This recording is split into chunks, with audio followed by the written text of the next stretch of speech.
Good morning. चलिए आगे का क्लास शुरू करते हैं। आपको पिछले बार असूत्री, समसूत्री और अर्धसूत्री बताए थे। समसूत्री, असूत्री, अर्धसूत्री ये सब हो गया था। ये सब आगे हम बता चुके थे। चलिए आगे बढ़ते हैं।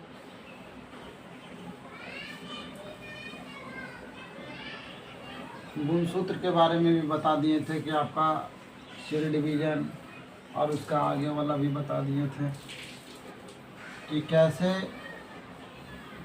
मेल और फीमेल के गुणसूत्र अर्ध अर्ध होते हैं, यानी आधा आधा विभाजन होते हैं, और कैसे लड़का पैदा होता है, कैसे लड़की पैदा होती है, इसे बता दिए थे। आगे बताते हैं आपका सिंड्रोम। गुणसूत्र की संख्या अगर बढ़ जाती है, गुणसूत्र कैसे लड़का बनता है, लड़की बता दिए थे।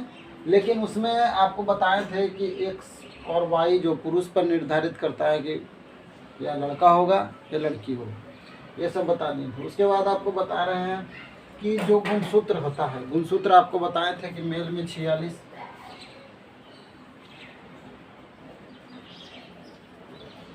और फीमेल में 46। यहाँ से दोनों 23 में, यहाँ से आपको दो भाग में बढ़ता था पहले। ये भी दो प्रकार के होता है, 44 2, इसमें 44 XY 2, और इसमें भी 44 और XX और 2, 44 2 46। ये फिर आपका आधा आधा होता था 22 22, फिर यहाँ से एक, फिर यहाँ से एक, आपका यहाँ भी 44 और प्लस 2 हो जाता था 46। तो इस प्रकार आपका अर्धसूत्री विभाजन तक देख चुके थे। अब आगे होता है कि कभी कदार आपको बताए थे कि इसमें से अगर ये दोनों आ जाए और इसमें से एक आए तो आपका ट्रांसजेंडर पैदा ले लेता है, और उसके बाद अगर ये इसमें से एक और उसमें से दोनों आ जाए तो भी ट्रांसजेंडर हो जाता है। ये गुणसूत्र की गड़बड़ी से होता है। गुणसूत्र की गड़बड़ी से जो संख्या बढ़ जाती है, मान लीजिए कि ये तो ये एक एक आया, लेकिन इसमें गड़बड़ी से लिंग का गड़बड़ हो जाता है, और इसमें आने से क्या हो जाता है कि आपका अंग में प्रभावित होता है। हमारे शरीर के अंग प्रभावित होते हैं, उनको जो प्रभाव से जो रोग उत्पन्न होता है, रोग नहीं कहिए, मतलब जो विकृतियां उत्पन्न होती हैं उसे सिंड्रोम कहते हैं। क्या बोलते हैं? सिंड्रोम। तो गुणसूत्र के बढ़ने से जो विकृतियां उत्पन्न होती है उसे क्या कहते हैं? सिंड्रोम। क्या बोलते हैं? सिंड्रोम।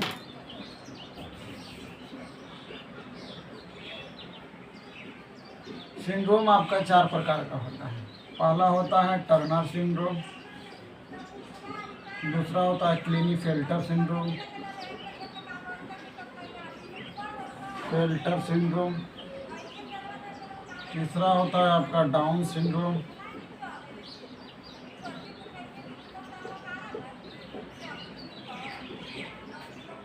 और चौथा होता है आपका पटाओ सिंड्रोम।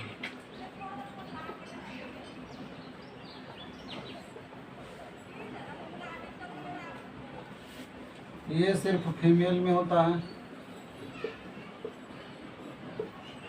इसमें गुणसूत्र की संख्या 45 हो जाती है। यह मेल में होता है, इसमें गुणसूत्र की संख्या 47 हो जाती है। ये फीमेल और मेल दोनों में होता है, और इसमें भी फीमेल और मेल दोनों में होता है। इसमें गुणसूत्र की संख्या 47 हो जाती है। सिर्फ एक में 45 होती है, बाकी सब में 47 हो जाती है। इसलिए याद करना थोड़ा सा आसान हो जाता है। इधर आपको याद करना है टर्नर सिंड्रोम, और तो क्लीनीफेल्टर syndrome, Down syndrome, Patau syndrome. ये 4 प्रकार के सिंड्रोम होते हैं। गुणसूत्र की संख्या की वृद्धि से उत्पन्न विकृतियाँ को क्या बोलते हैं? सिंड्रोम बोलते हैं। क्या बोलते हैं? सिंड्रोम बोलते हैं। क्या बोलते हैं? सिंड्रोम बोलते हैं। तो इनसे जो उत्पन्न विकृतियाँ होती है उसे सिंड्रोम कहते हैं। आपका सिंड्रोम आपका 4 प्रकार का होता है। Turner syndrome, Klinefelter syndrome, Down syndrome, Patau syndrome. इसमें पहला है टर्नर सिंड्रोम। टर्नर सिंड्रोम में क्या होता है कि ये सिर्फ महिलाओं में पाया जाता है, और इसमें गुणसूत्रों की संख्या 45 हो जाती है।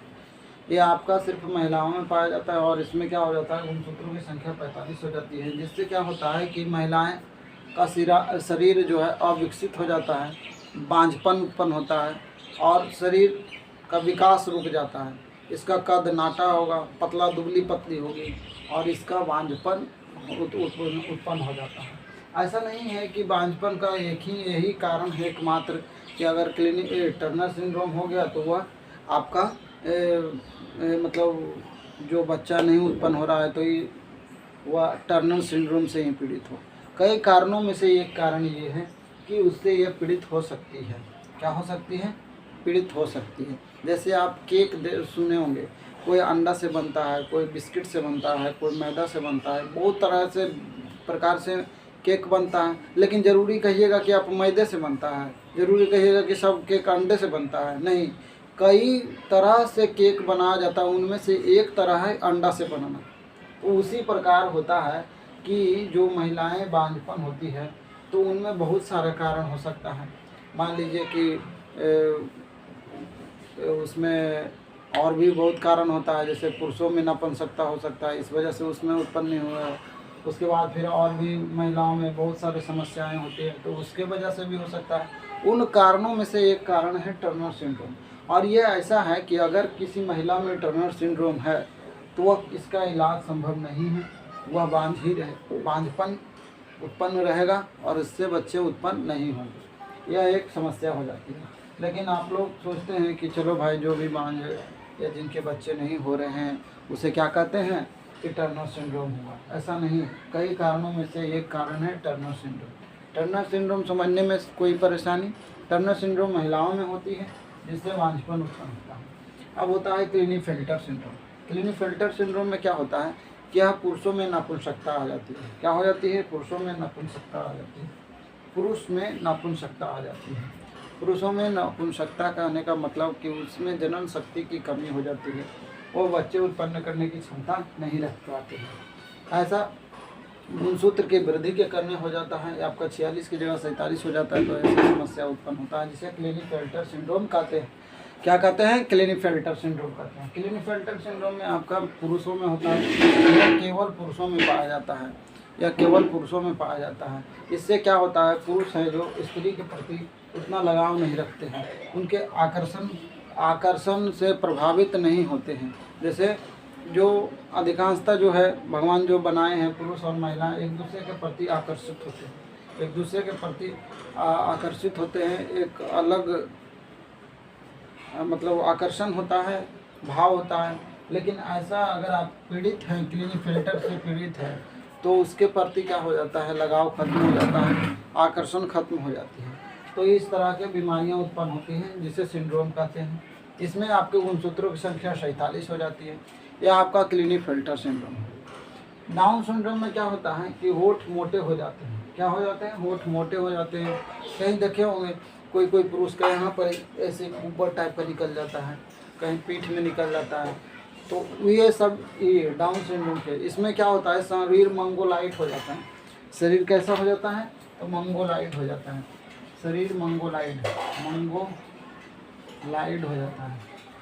मंगोलाइड मतलब एकदम बेढप टाइप का हो जाएगा। मोठ एकदम मोटे मोटे हो जाएंगे, मोठ एकदम ऊपर वाला इतना मोटा, नीचे वाला मोटा हो जाएगा और उसके बाद ऊपर टाइप का निकल जाता है। तो इसमें शरीर में विकृतियाँ हो जाती है जिसे डाउन सिंड्रोम कहते हैं। क्या बोलते हैं? डाउन सिंड्रोम बोलते हैं। इसमें भी गुणसूत्र की संख्या 47 हो जाती है। यह महिला और पुरुष दोनों में से कोई भी पीड़ित हो सकता है। ऐसा नहीं है कि केवल महिलाएं ही पीड़ित हो, या ऐसा नहीं है कि केवल पुरुषों ही पीड़ित हो। इसमें होता है कि मेल और फीमेल दोनों ही पीड़ित हो सकते हैं। या इसमें क्या होता है, इसमें भी गुणसूत्रों की संख्या 47 हो जाती है।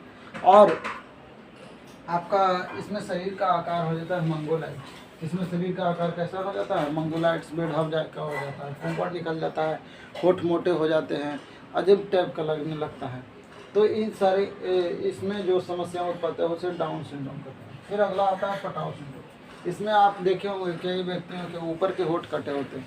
ये वाला जो ऊपर का होठ है ना, ये वाला यहाँ से ऐसे कटा हुआ रहता है, इसमें आपका पटाव सिंड्रोम होता है। यहाँ जो आपका ये वाला है ना, ऊपर वाला होठ, ये वाला यहाँ से ऐसे कटा हुआ रहता है और हल्का सा तोतरा के बोलता है, ये कट जाता है। इसी को क्या कहते हैं? पटाव सिंड्रोम। ऐसा नहीं है कि कोई मार दिया है कट गया है। इसमें आपका पटाव सिंड्रोम उत्पत्ति हो गई, जिसमें गुणसूत्रों की संख्या 47 हो गई। क्या हो गई? गुणसूत्रों की संख्या 47 हो गई। तो वो ऐसे समस्याओं को क्या कहते हैं? पटाव सिंड्रोम कहते हैं। यहाँ तक समझने में दिक्कत है? यहाँ तक समझने में दिक्कत है? नहीं। चलिए ये वाला डायग्राम पढ़ लीजिए, उसके बाद आगे बढ़ाते हैं।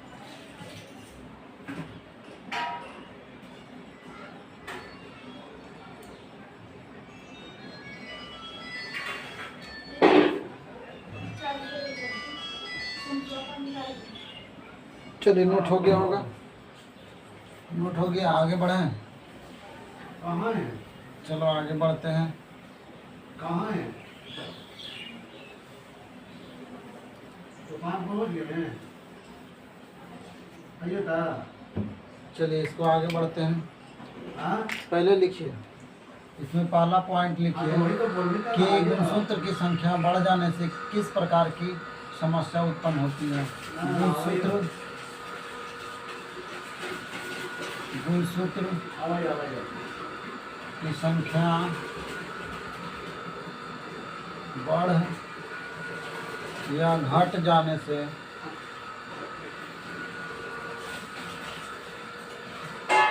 सिंड्रोम उत्पत्ति होता है।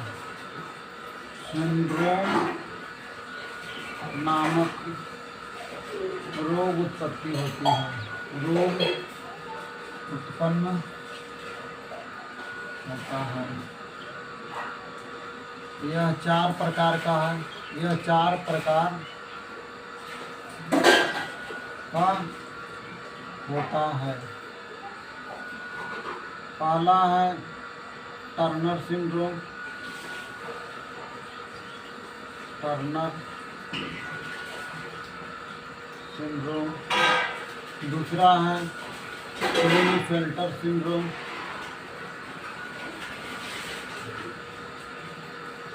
फेल्टर सिंड्रोम। तीसरा है डाउन सिंड्रोम।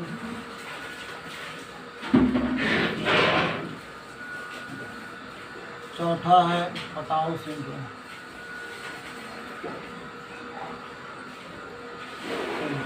कहाँ तक नोट हो गया? उसके बाद नेक्स्ट पॉइंट है कि महिलाओं में बांझपन, महिलाओं में बांझपन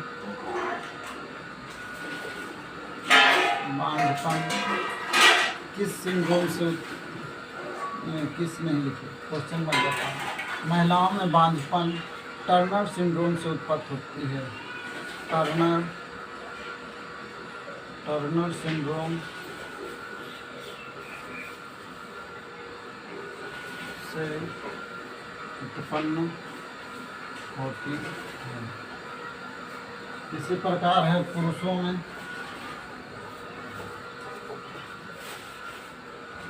पुरुषों में बांझपन क्लीनेफेल्टर सिंड्रोम,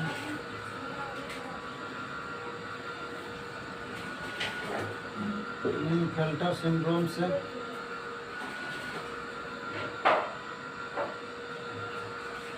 उत्पन्न होती है।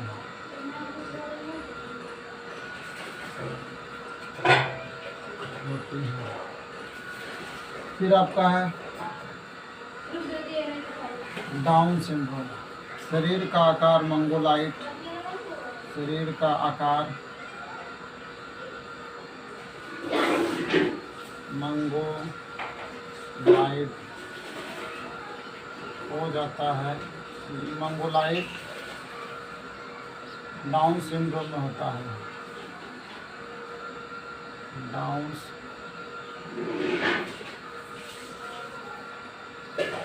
सिंड्रोम में उत्पन्न होता है। ऊपर के होठ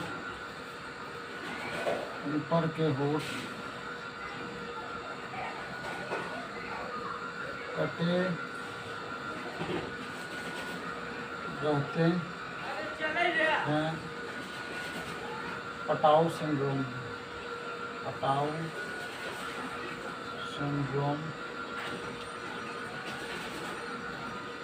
के कारण।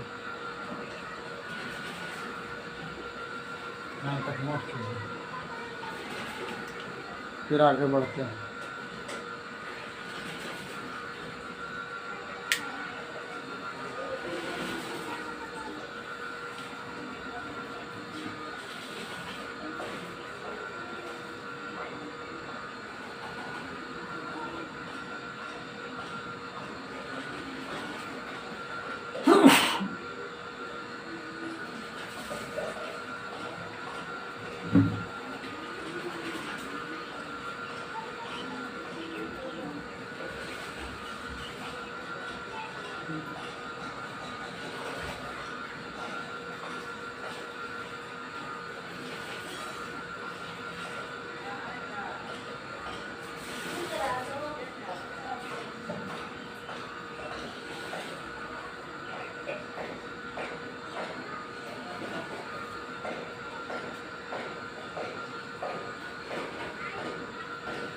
चलिए नोट हो गया बाबू, नोट हो गया। चलिए आपका कोशिका चैप्टर समाप्त हो गया। आप शुरू करते हैं टिश्यू। क्या शुरू करते हैं? टिश्यू। आपका कोशिका जो चैप्टर था वो समाप्त हो गया।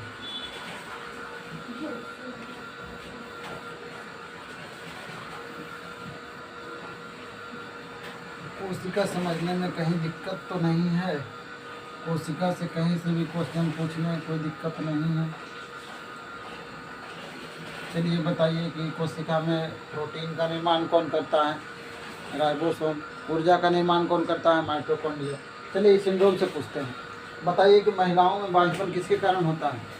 महिलाओं में बांझपन किस सिंड्रोम के कारण होता है? Turner syndrome. किसके कारण? Turner syndrome. अच्छा बताइए, ऊपर के होंठ कटे होते हैं किसके कारण? ऊपर के होंठ कटे होते हैं किस सिंड्रोम में?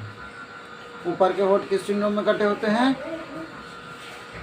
पटाऊ सिंड्रोम में। नीचे वाला याद आया? पटाऊ सिंड्रोम में। अच्छा बताइए, मेल में बांझपन किसके कारण होता है? पुरुषों में बांझपन किसके कारण? क्लिनीफेल्टर। याद आ रहा है? क्लिनीफेल्टर। फिर होता है शरीर का मंगोलाइट हो जाना। ये किसके कारण होता है? शरीर का मंगोलाइट हो जाना किस सिंड्रोम में होता है? शरीर का मंगोलाइट होना।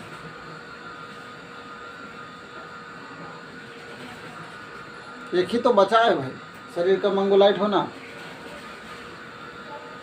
Down syndrome. चलिए अब टिश्यू शुरू करते हैं। उत्तक।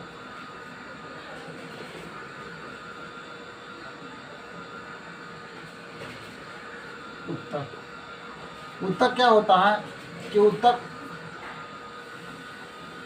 सबसे पहले कोशिकाओं के समूह को क्या कहते हैं? उत्तक। कोशिकाओं के समूह को उत्तक बोलते हैं। और उत्तक से मिलकर बनता है अंग, और अंग से मिलकर बनता है शरीर।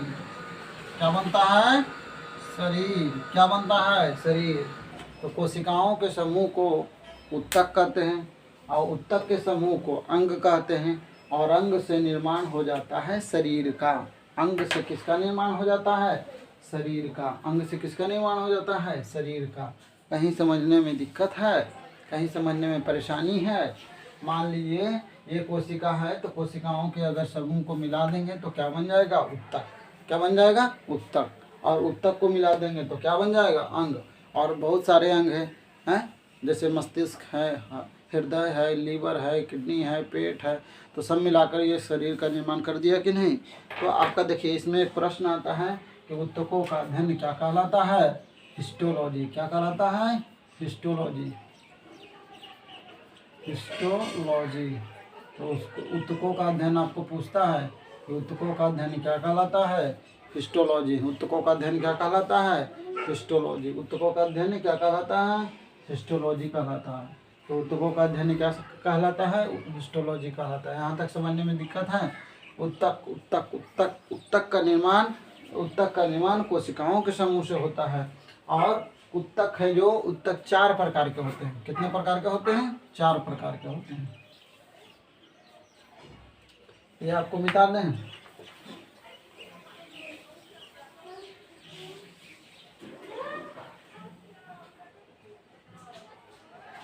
ये आपका 4 प्रकार के होते हैं।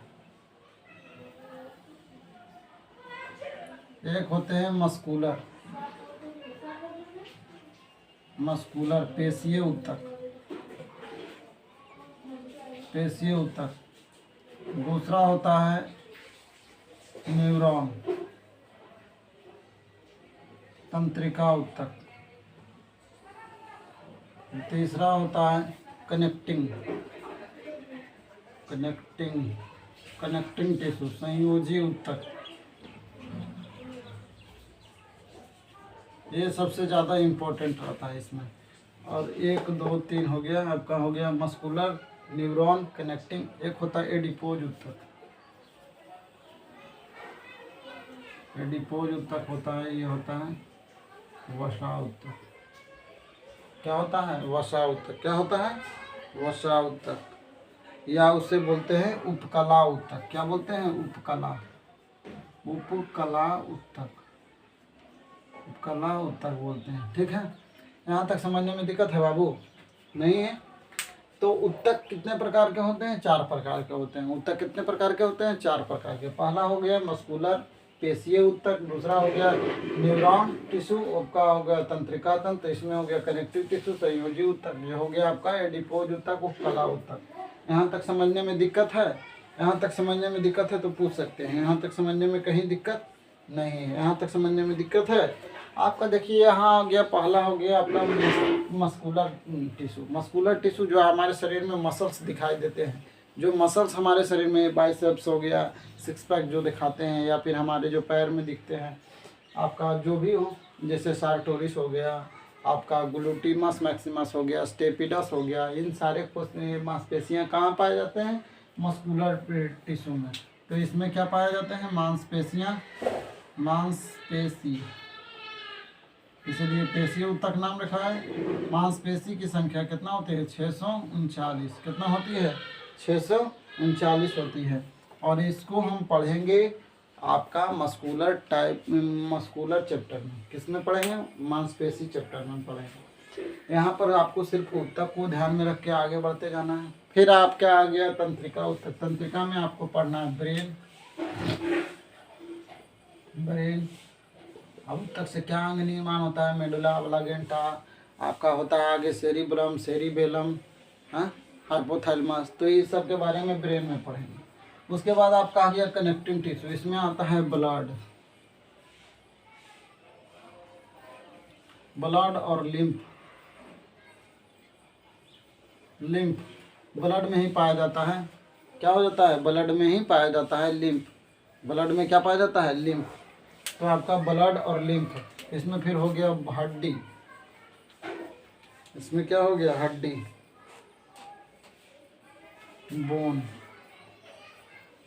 बोन हड्डी।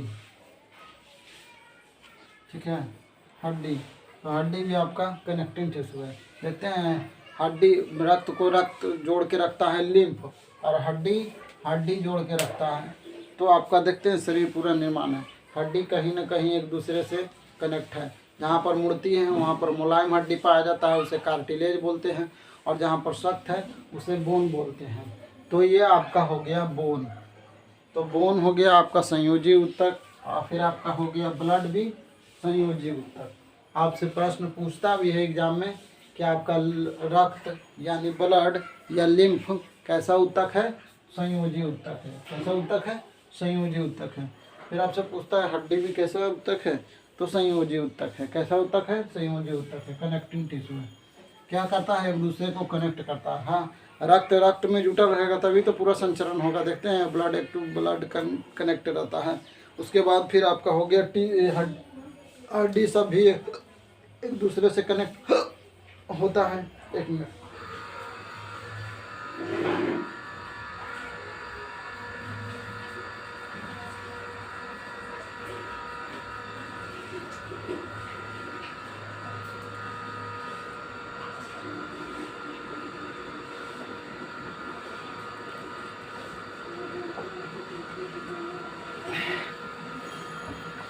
तो क्या होता है कि एक दूसरे से क्या होता है? कनेक्ट होता है। एक दूसरे से क्या होता है? कनेक्ट होता है।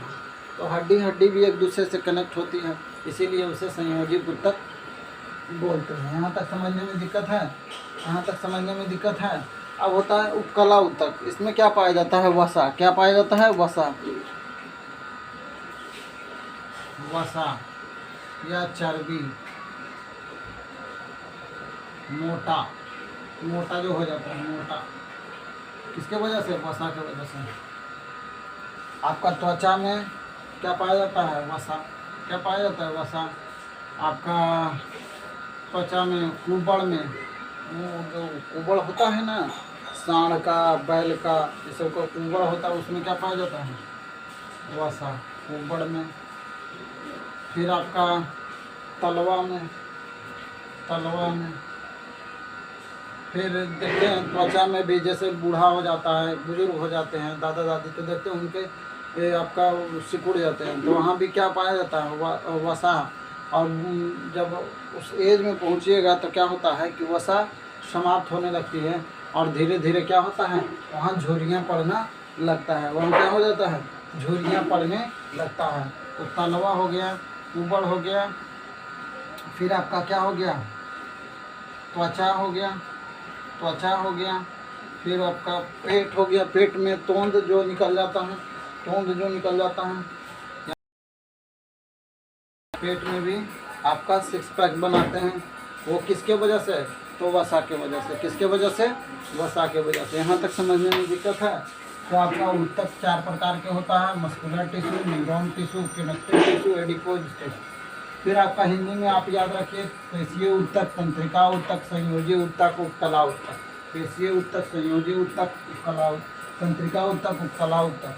ठीक है, यहाँ तक समझने में दिक्कत है। इसमें मांसपेशियों के बारे में पढ़ेंगे, इसमें ब्रेन के बारे में पढ़ेंगे, इसमें ब्लड और लिम्फ आ जाता है कनेक्टिव टिश्यू में, बोन हड्डी कनेक्टिंग टिश्यू में आता है।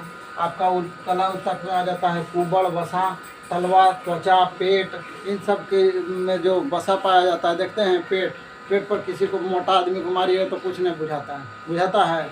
अब मान लीजिए किसी को मारे हाथ से, तो उसको जितना कस के चोट लगता है उतना कस के आपके हाथ में भी लगता है, लेकिन हाथ सह लेता है। इस वजह से उसको पीटते हैं तो हाथ कम चोट लगता है हाथ में, और उसको ज़्यादा चोट लगता है। देखते हैं बच्चों को मारते हैं तो छटपटा जाता है, लेकिन आप छटपटाते हैं नहीं, क्योंकि आपके तलवा में, आपके हाथों में, पैरों में क्या पाया जाता है, वसा पाया जाता है। क्या पाया जाता है, वसा पाया जाता है। महिलाओं में वसा ज़्यादा पाया जाता है, महिलाओं में वसा ज़्यादा पाया जाता है। इसलिए देखते हैं वह मतलब कि ठंड में कम ठंड लगता है। वसा से एक और फ़ायदा है कि आपका ठंड कम लगता है, लेकिन उसमें एक अवगुण है कि वह जगह को ज़्यादा छिपता है। अधिकतर महिलाएं देखते होंगे, बहुत सारी महिलाओं को देखें कि मोटा होती है, उसमें महिलाओं में ज़्यादातर वसा पाया जाता है। ठीक है, पुरुषों में वसा कम पाया जाता है।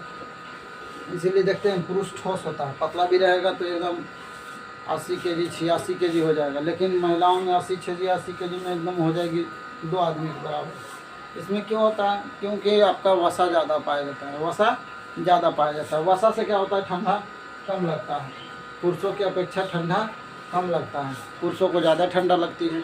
यहाँ तक समझने में दिक्कत है। चलिए इसको ऐसे ही डायग्राम पार लीजिए, उसके बाद आगे बढ़ते हैं।